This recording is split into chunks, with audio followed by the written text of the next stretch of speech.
Hi guys, and welcome to another Pestily Unmasked video. Today we're going to be talking about why I joined the military.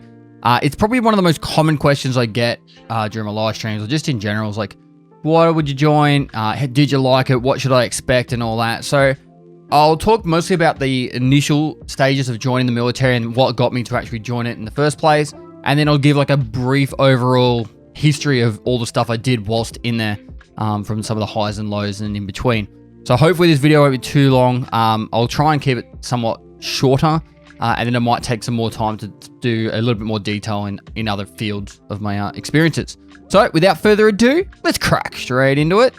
Now, so before I joined the army, I finished high school in 2004. It's like your normal tertiary or your normal studies, and then in 2005, 6, 7, and 8, I just pretty much just worked normal jobs, warehousing. I studied building and construction. But in 2005, I signed up to be an Army reservist. Now, that was as a driver position, and I thought it'd be a good way to just do some extra with the community and helping people, and might get some some qualifications out of it and that.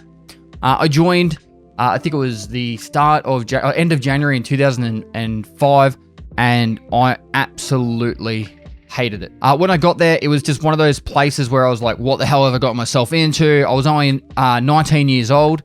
And yeah, I was like, I had no clue what was going on. So for me, as a youngin', I really didn't know what I got myself into, and yeah, it was a bit crazy. First day, you rock up, you just chuck straight into your room, and you'll get, actually how it works is really, you get a bus to basic. Once you get to basic, you pretty much get marched off, put into like these big lines, and then you get named, your name gets called out, and then you go single file out of the room, and you get in a big single file, and then you get marched to your platoon. And then that's day one, week one, welcome to basic. Now, back in 2005, it might have been 2006 actually, started 2006, I might have got that wrong. It was very different to when I went full-time. I think in that 3 or 4 year gap, a lot of things changed in the military. So it was pretty rough. They didn't stop. There was like no grace period. You got there and they were yelling at you the entire time. People were hating it. I remember the first night, I woke up in the middle of the night, the guy next to me was a bit, like, for lack of better words, a little bit less stable. He was standing there next to me, like, looking out the window, like, I can't be here. It was just, wow. And I actually don't think he finished it. I think he left like 3 or 4 days in. They like psyched him out or something. I don't know what. Anyway, moving on. So yeah, the first, when I went in as a reservist, it was the old 42 to 47 day course. And you did pretty much all the same qualifications as a full-timer, but the full-timers would stay at Kapooka for an extra few weeks. Before they went to their initial employment training. There was like an extra 3-week course at the end of it. So I pretty much did majority of the same stuff as I did for the full-time course. After getting, on completion of the being a reservist, you actually get sent back to your hometown, which is, Geelong for me. And then you just parade every Tuesday that week onwards. And for me, I just didn't enjoy it. I was there like a few weeks, and then I waited I didn't go for a few months. They gave me a phone call and I said, nah, I don't want to do it anymore. And I went in, handed all my gear back, and that was it for me. And the reason why I didn't like it as a reservist is I kind of feel like it was a bit of a joke. I know that's probably not going to be a nice thing for some reservists out there to hear. But for me, it was just a little bit, I don't know, I just didn't feel like it had purpose to me. It wasn't what I really wanted to do. Like I said, oh, what do we do each Tuesday night? And it was like, oh, we clean the cars, and sometimes we'll go drive and pick something up and then drop it off. And I was like, sweet. Like, I'm going to just spend my Tuesday nights doing that. Nothing, like. And so for me, it just didn't feel right. I'm sure there are like reservist roles that are amazing. Personally, I actually think it's a really good transition for full-timers to go to reserve. And also the people that have specialist capabilities like doctors, nurses, x-ray people, like, I don't know, people that x-ray your bones, lawyers, all those kind of jobs that they can actually do their specialty as a reservist and not commit their full-time life to the military. It's a perfect place for them. And also there's some roles that, it would be kind of handy to have some extra people of if it's needed. But that being said, I didn't spend much time in there. I think I was signed up for about 9 months as a reserve.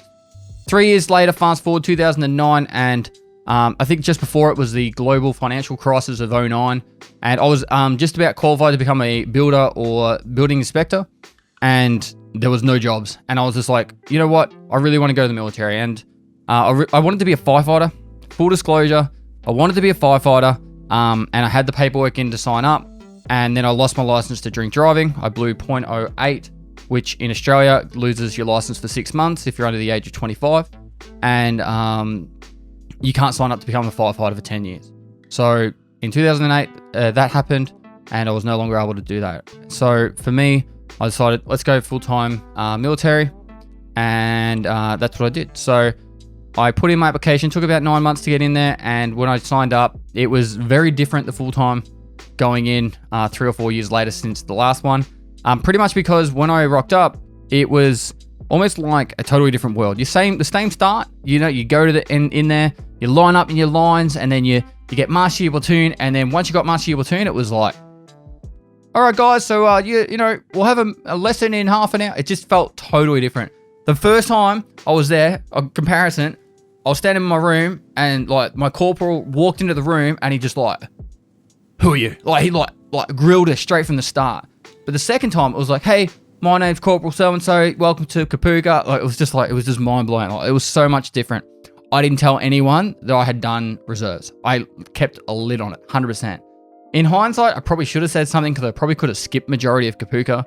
But I kind of I didn't want to be treated differently, and I didn't want to be looked at differently. There's a lot of people that do like Army cadets or Air Force cadets and that, and they're like, oh, I know how to march and shoot and all this other cool stuff. And everyone just looks at them like, shut up. Like the corporals will just tell them to shut up. This is not cadets. Like, and it's not. So whilst there might be some skill sets that will be handy, it doesn't make you better than anyone. It really doesn't. It just makes you look like a douchebag. And yeah, don't do it. If you've got cadets or you've done some sort of like scouts and that, keep it to yourself because it'll make you look better. But don't brag about it. Don't talk about it. Don't nothing. It's like I'd done scouts as a kid when I was Cubs back then. I was like, I don't know, 10 years old, maybe younger. And honestly, like I learned all my knots and all that kind of stuff and a lot of rigging stuff and just really cool stuff like how to rock climb and all that. So when it comes to tying knots and stuff, I knew how to do all that stuff. And being a reservist, I knew how to do a lot of the other stuff too. So it made it really good for when I was going through basic with those skill sets. So prior knowledge really does help. If you actually, before you get to basic, you get yourself as fit as possible. That makes the fitness side of things a lot easier, a lot less stress on you. And then the mental side kicks in. Just get used to working really quickly to a really high standard. If you can do anything, work really quickly to a really high standard. Get up, brush your teeth, make your bed, get all that done super quick, and it'll just make life easier. And then if you can work well as a group or as a team, it's going to be really helpful. Yeah, as I was saying, I joined up, and the main purpose of my joining was to actually help people. I wanted to be a firefighter because I like helping people. I couldn't do that because of my drink driving. And then so when I joined the military, the full purpose was to actually help people. And throughout my career, I had conflicts of interest of how helping people would be. The military kind of looks at different things, and I'll touch on that at some points. But really, it's one of those things that you just got to try and meet your expectations to the best of your ability. Because there's a lot of ticking boxes in the military. A lot of people join up thinking they're going to do all these grand, awesome things, and it's really just a place that you're going to promote officers for a majority of their career, and you'll just be hanging out with your mates and on your phone. So 90 days basic training, we did that. Then we went off to that was the end of 2009, and then started 2010. I did my infantry training at a school of infantry in Singleton. Now, this is where the army really felt more like the army. Like it was kind of like a little bit dicky back in basic. In school of infantry, it was work. We did pack marches every week or ruck marches, depending on where you are from the world. And we worked really hard. Fitness was always a main priority. Pretty much everyone says that the fittest you'll ever be in your life is when you leave your infantry training. I would say that majority of people, that would be true. I trained up for other things during my career, and I was definitely fitter at those points. But for the majority of people, that's 100% true. You come out there an absolute weapon. What they do is they give you the building blocks to understand the military and how to be an infantry soldier. So then when you get to your battalion, if your battalion corporals are good, you'll actually become a lot better soldier from that. So infantry is pretty much what you would expect. Wake up at 6 in the morning, start work about 7. You are working all day. You're either doing lessons, physical training, or some sort of like skill set that they need you to work on, or worst case scenario, you're cleaning. And you work all day. You probably finish between 6 and 7 o'clock each day, maybe a little bit longer, depending on if it's dark in that time of the evening, or if they might just have lessons in the evening. But yeah, from pretty much 7 till 7, most days you're working. But the coolest part was we had most of our weekends off. Now, you couldn't have your cars there or anything like that, but most people went into Singleton, or not Singleton actually, Newcastle, and some people went down to Sydney, and they got to have a bit of fun down there. So your mateship's at your highest at your school of infantry, because most of the people that you go through basic training with also go to your school, that, or at least that, you know, selected the same job as you. And then yeah, you join, you complete your initial employment training, and then you get to go to the battalion, and that is where the job begins. So it's a pretty rough period up until there, because it's all culture shock, all new experiences, and it gets harder and harder as it goes. It doesn't really get easier throughout any of that period, because whilst some things become more comfortable, they'll keep throwing you harder and harder things throughout that. It does make you a better person, though. I honestly believe that. It can break your body, though. There's a lot of people that got injured that didn't get to finish, and they'll spend a year to 2 years getting rehabilitated. Because you signed that contract, you have, you know, a couple of years of rehabilitation that up their sleeve that they'll do. If they think they can get you fixed to get their money's worth out of you, they'll do that. So you got to be prepared that if you do get injured, that's 12 months. You're going to be sitting there waiting, doing rehab to become a soldier. So it's not as easy as like, oh, you know, I broke my leg, or, you know, maybe something worse like shin splints, or, you know, some people dislocate their shoulders during like martial arts training and stuff like that. Too bad, so sad. That's your career. You're going to be sitting there for a year, or sometimes they will terminate you, which you do get a payout and stuff like that. But it's a lot of paperwork, and it's not you don't want to go to the military to get injured to get out so you can get a pension or something. It's not a good thing. Like, my shoulders are cooked, you know, and if I could pay money to get them fixed, I would do it 100%. But they're not, and it's not worth, you know, hurting yourself. When people talk about when they want to join the military and any advice, I'm like, look after yourself, look after your mates, but just look after your body as well, both physically and mentally, because it's brutal. It is brutal. So yeah, after that, I got to the battalion in 2010. That was in Darwin. So 7RAR was based in Darwin, and they moved down to Adelaide in 2011. Darwin was really awesome. It was the kind of place where it was like, there's like 80,000 people, about 40,000 of them are military, and then during the dry season, because it's in the tropical climate of the north of Australia, in the dry season, all the backpackers, all the travelers start coming down to that area, and it's kind of like a pretty big party area, I felt like, at least the main street. They had a thing called Tits Out Tuesday. You know, I can't remember, that was at Disco Discovery. And so you go see the wet t-shirt competitions every Tuesday night. It was a party every night. Friday nights was fight night. If you were new to the battalion, you put the gloves on, you have a few beers, and you pick a fight with another person that's, you know, from the battalion that's just new, and you just go for a few rounds of boxing, and it was good fun. They don't do any of that anymore. That's all been kind of ironed out, at least in the battalions the battalion I was in. But it's just the mateship, I think, is probably the thing I'm going to miss the most, to be honest. That stuff, those random stories. I want to just talk about some of the stories in this on this channel over time, just to give you a bit more understanding of the stuff we got up to. So yeah, Darwin, really, really tough training environment, and it was pretty tough up there. I just joined the battalion just after they got back from Afghanistan as well, so they had no deployments on their radar anytime soon. After 2010, we moved down to Adelaide, and in 2011, I went to Malaysia, Singapore, and Thailand as a Section 2 IC during a thing called Rifle Company Butterworth, and that was RCB 95 for any of the Army guys out there from the Australian Army. So that was a really eye-opening experience. It was probably some of the toughest stuff I did was in the jungle. It's actually one of the shittest environments to be in. You look over at your mate, and it's rain, and it's muddy, and leeches are biting you, and you don't know what day it is. You don't know what time it is, and it's just shit.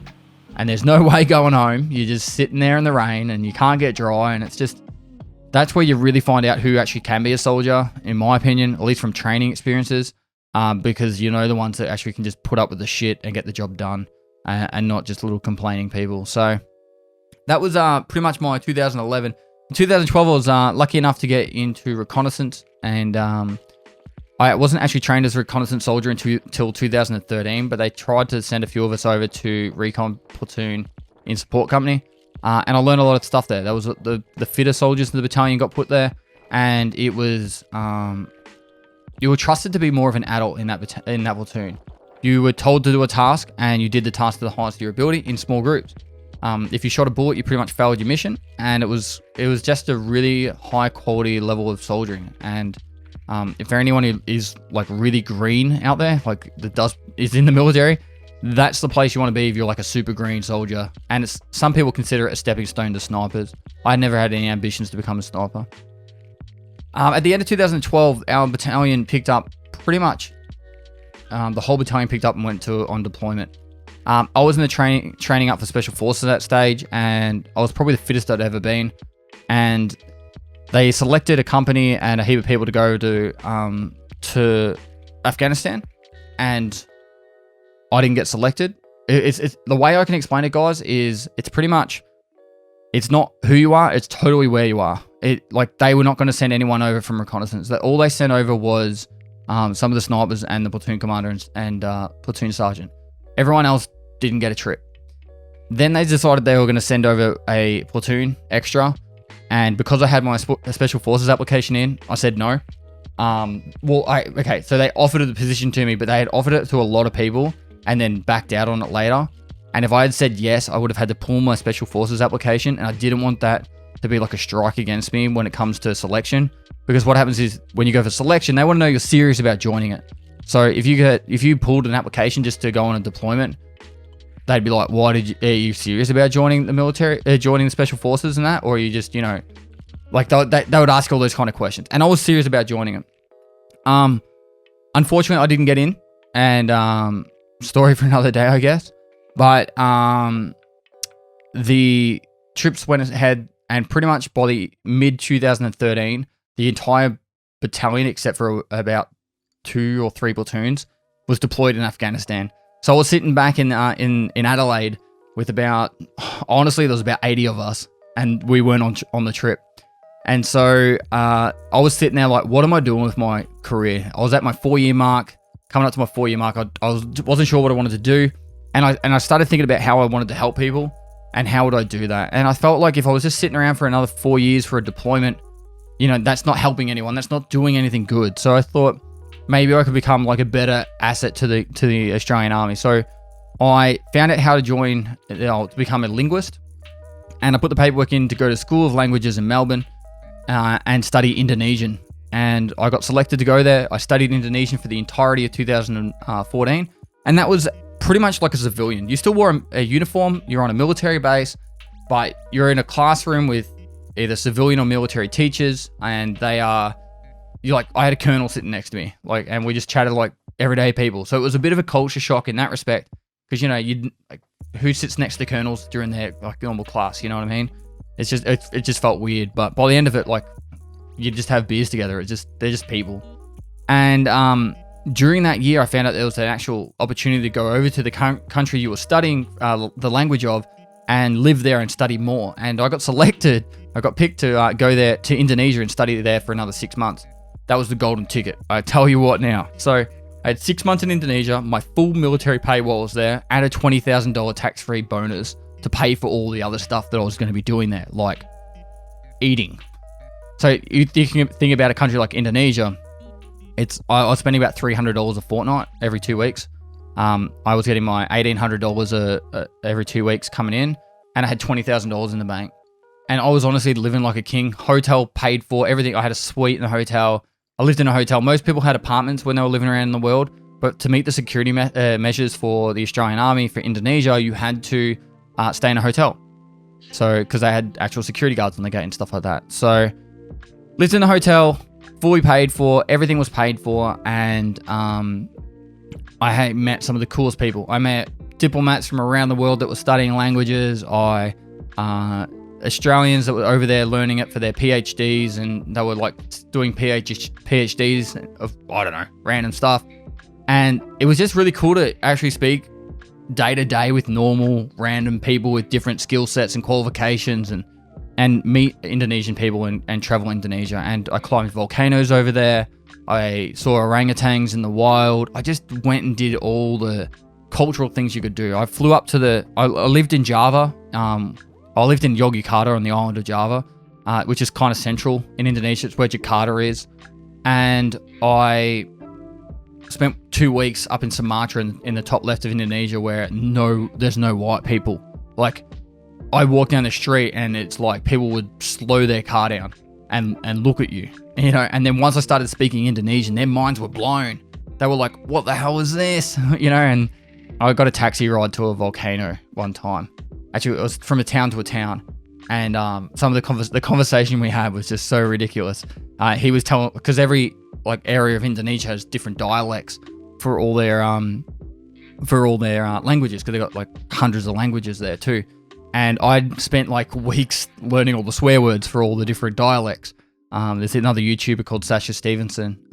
She was really popular back when I was studying. At least I think she's even more popular now. But she had all these like how to learn all the swear words, and I memorized them as well. And so then I was talking to this taxi driver, and he was like loving it. The fact that I could say all these different swear words and that, I don't know. Just like, it was just random and fun. Highlight of my career right there. As a, you know, an enjoyment factor.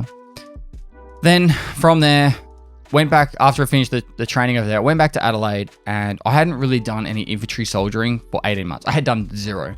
I kept my fitness up, but there's only so much normal fitness you can keep up compared to military fitness. And I'll talk to you about what military fitness is right now. Military fitness is the stuff where you put like 45 kilo on your shoulders. I don't know, it's like 100 pound.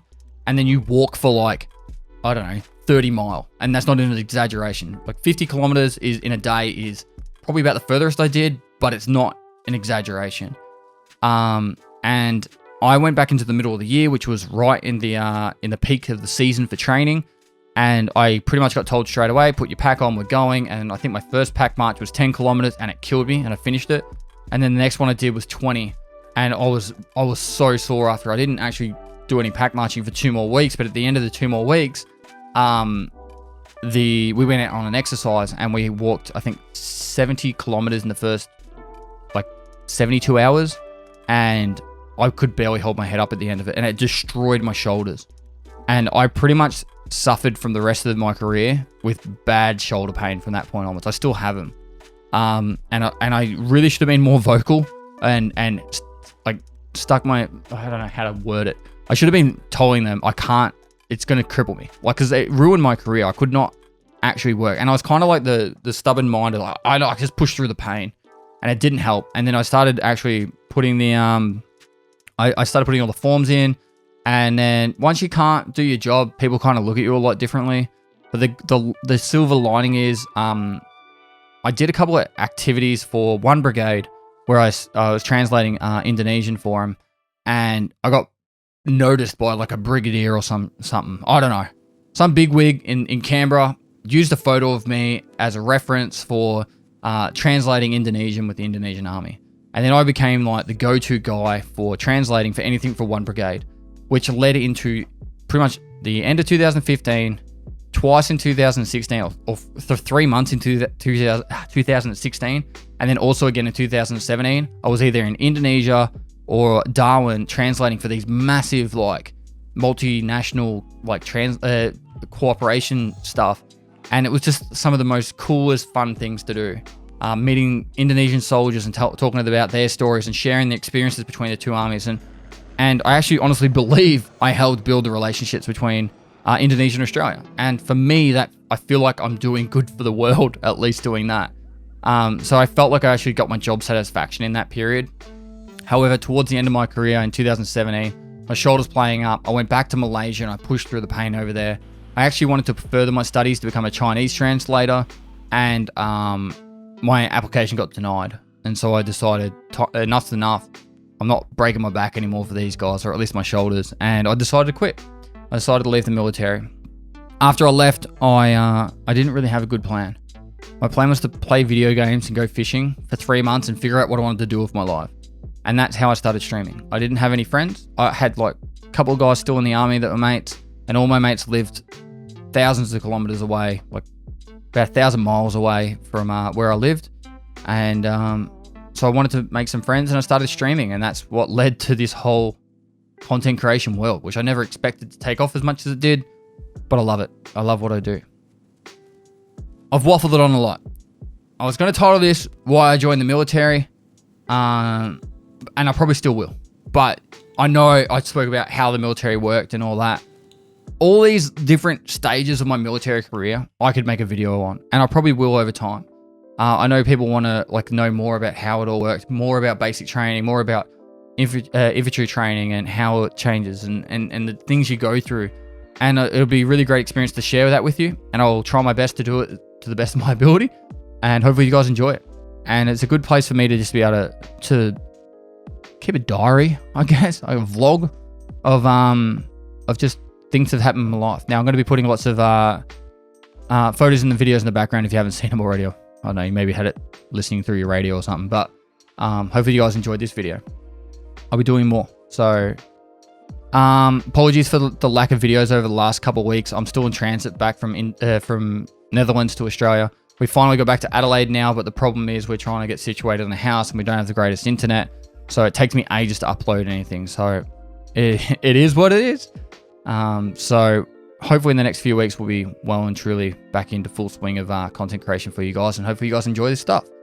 Anyways, I'm going to finish this one up here. So guys, if you did enjoy it, please comment and like for the YouTube algorithm. It really does help. Smash the shit out of the like button. And subscribe, notification bell if you want to know more about these stuff. Please comment any questions you got down below if you want me to make a video on it. I'm pretty much an open book. And yeah, hope you guys are well and that over the period that we're going through. Pretty crazy world at the moment. But yeah, love yous all. Turtles.